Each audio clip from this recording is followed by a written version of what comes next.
سه هدف اساسی امروز با برگزاری برنامه امروز داریم. هدف نخست ما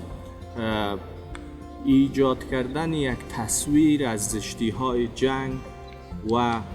خوشبختی که صلح میتونه بیاره در افغانستان است. ما میخوایم یک بار یادآور شویم که صلح در افغانستان چقدر مهم است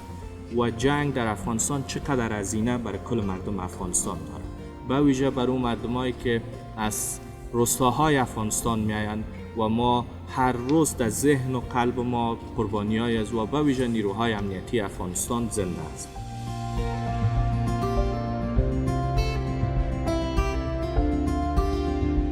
هدف دومی که ما با برگزاری نمایشگاه امروز داریم اوی است که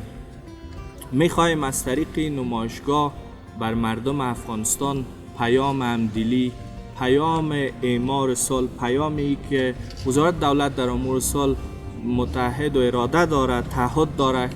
که در راستای صلح از هیچ نوع تلاش دریغ نورزد.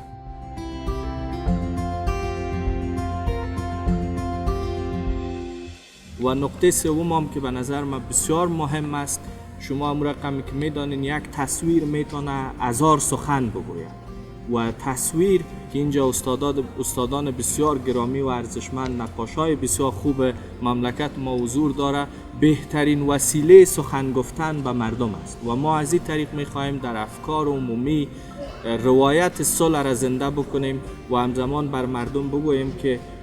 جنگ چی آسیب‌هایی را بر مردم افغانستان آورده.